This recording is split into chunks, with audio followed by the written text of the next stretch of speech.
الذين آمنوا صلوا عليه وسلموا تسليما. الصلاة والسلام عليك يا سيدي يا رسول الله وعلى آلك وصحبك يا سيدي يا حبيب الله. الصلاة والسلام عليك يا سيدي يا رحمة للعالمين وعلى آلك وصحبك يا سيدي يا خاتم النبيين. اللہ تبارک و تعالیٰ کی حمد و ثنا کے بعد نبی کریم صلی اللہ علیہ وآلہ وسلم کی بلند بارگاہ میں درود و سلام کا گلدستہ عرض کرنے کے بعد میرے بہت ہی عزت اور احترام کے لئے استاد محترم اور میرے ہم جماعت بھائیوں السلام علیکم ورحمۃ اللہ وبرکاتہ. میں اللہ تبارک و تعالیٰ کی بارگاہ میں دعا ہوں کہ اللہ تبارک و تعالیٰ مجھ بندہ ناچیز کے زبان پر حق جاری فرمائے اور مجھ سمیت ہم سب کو سن کر اس پر عمل پیرا ہونے کی توفیق و ہمت عطا فرمائے. استاد محترم نے بالخصوص جو میرے ذمہ موضوع لگایا ہے حضرت علی کرم اللہ تعالی وجہ کریم کی خلافت. تو میرے بھائیوں 18 ذوالحج 35 ہجری حضرت عثمان غنی رضی اللہ تعالی عنہ کی شہادت کے بعد جب فتنہ عروج پر پہنچا تو تمام صحابہ کرام نے نظر دبائی جتنے بھی صحابہ وہاں پر موجود تھے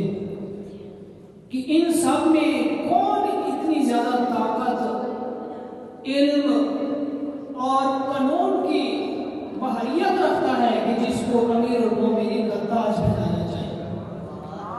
تو سب کی نظر حضرت علی کرم اللہ تعالی وجہ کریم پر پڑی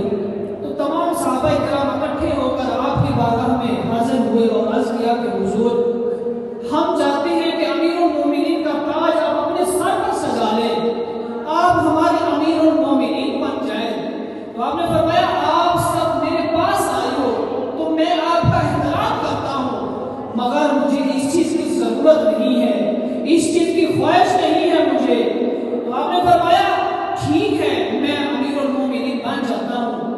پر آپ نے فرمایا کہ جب میں آپ کے پاس آیا ہوں امیر المومنین کا تاج میں نے پہنا ہے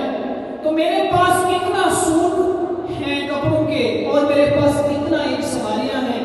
چند 1 روپے پیسہ مال جو میرے پاس ہے یہ میں آپ کو پہلے بتا رہا ہوں. یاد رکھیے جب میں اس عہدے سے جاؤں گا تو میرے پاس اگر ان مال سے زیادہ مال ہوگا, ان سواریوں سے زیادہ سواریاں ہوئی میرے پاس, ان کپڑوں سے زیادہ کپڑے ہوئے میرے پاس, تو سمجھ لینا میں نے حق پر چل کر مسلمانوں کا ساتھ نہیں دیا بلکہ میں باطل کا ساتھ دیتا رہا. اور سمجھ جانا کہ میں وہاں پر مظلوموں کا حق کھاتا رہا, مظلوموں کا ساتھ نہیں دیتا رہا. تو میرے بھائیوں جب آپ نے اس خلافت کے دامن کو پکڑا, خلافت کو عزت بخشی آپ نے, تو اس کے بعد پھر دیکھیے کہ آپ کی زندگی کا جتنا عرصہ, ایک روایت میں آتا ہے کہ 4 سال اور 9 ماہ اور دوسری روایت میں آتا ہے کہ 5 سال آپ نے خلافت فرمائی. تو اس دور کے اندر آپ جہاں بھی تھے, جس وقت بھی تھے, عدل و انصاف کا جھنڈا لہراتا نظر آتا تھا. چند ایک آپ کے فیصلے میں آپ کو سناتا ہوں, پھر آپ کو خود ہی پتہ چل جائے گا کہ کس طرح کے پہلے حکمران تھے اور آج کے کس طرح کے حکمران ہیں. تو جب آپ حاکم بنے, حاکم بننے کے بعد آپ کے پاس ایک کیس آیا. اس وقت کے جتنا بھی جج حضرات تھے, قاضی حضرات تھے, ان کے پاس کیس پہلے گیا. وہ کیس کیا تھا کہ ایک بچہ تھا اور 2 عورتوں نے دعویٰ کیا ہوا تھا اور بچہ دودھ پینے والا تھا. ایک عورت کہتی تھی یہ بچہ میرا ہے اور دوسری عورت کہتی تھی یہ بچہ میرا ہے. قاضی حیران ہو گئے کہ 2 عورتیں ہیں, دونوں دعویٰ کر رہی ہیں ایک بچے پر کہ یہ بچہ میرا ہے اور ثبوت دونوں کے پاس نہیں ہے. تو جب دونوں وہ قاضی حیران ہو گئے وہاں پر, تو فیصلہ حضرت علی کرم اللہ تعالیٰ وجہ کریم کے پاس آیا. تو آپ نے فرمایا ان دونوں عورتوں کو سمجھایا, سمجھانے کی بار بار کوشش کی, پر وہ دونوں عورتیں اپنے دعوے پر ڈٹی رہی, کہتی رہی یہ بچہ ہمارا ہے. تو آپ نے فرمایا جلاد کو بلاؤ. جب اس کو بلایا گیا تو آپ نے فرمایا تلوار نکالو. اس نے تلوار نکالی. آپ نے فرمایا اس بچے کے 2 ٹکڑے کر دو, ایک ٹکڑا اس عورت کو دے دو اور ایک اس کو دے دو۔ تو میرے بھائیوں پر آپ کا فرمانا تھا ان دو عورتوں میں سے ایک طرف کر بولی کہ یا امیر المومنین خدا کے لیے رحم فرمائیے، یہ بچہ اس کو قتل نہ کیجیے، اس کے ٹکڑے نہ کیجیے، بلکہ یہ بچہ اس عورت کو دے دیجیے۔ تو میرے بھائیوں جب اس عورت نے تڑپ کر یہ بات کی عرض کی تو آپ نے فرمایا یہ بچہ اس عورت کا ہے جو تڑپ رہی ہے۔ آپ نے فرمایا کہ ایک ماں اپنے لخت جگر کو، اپنے دل کے، اپنے کلیجے کو وہ کسی اور عورت کی گود میں کھلانا پسند کرتی ہے پر قتل ہونا پسند نہیں کرتی۔ تو آپ نے فرمایا کہ یہ اس کی حقیقی ماں ہے جو اس کے لیے تڑپ رہی ہے، یہ آپ کا ایک فیصلہ۔ اور دوسرا ریاضی کا سوال ہے، آج کے تو بہت بڑے بڑے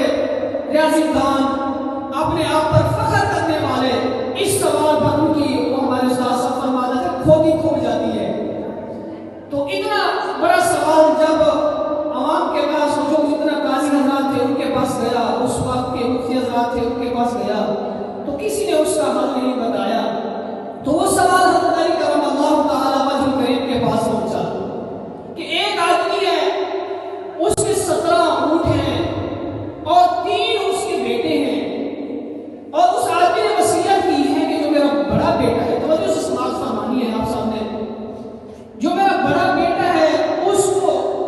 اس آدمی نے کہا کہ ان 17 اونٹوں میں سے آدھے نصف ہے وہ دینا ہے، اور جو میرا دوسرا بیٹا ہے درمیان والا اس کو ان 17 اونٹوں کا تیسرا حصہ دینا ہے، اور جو میرا آخری بیٹا ہے اس کو ان کا 9واں حصہ دینا ہے۔ تو سارے لوگ جو تھے وہ حیران تھے کہ یہ تو صحیح طرح تقسیم ہی نہیں ہوتے، اگر آدھا آدھا کریں تو 8 ادھر جائیں 8 ادھر جائیں، کوئی ایک اونٹ کو ذبح کرنا پڑے گا، اس کو پھر کیسے آدھا آدھا کرنا پڑے گا۔ تو سارے قاضی حضرات اس پر بہت ہی زیادہ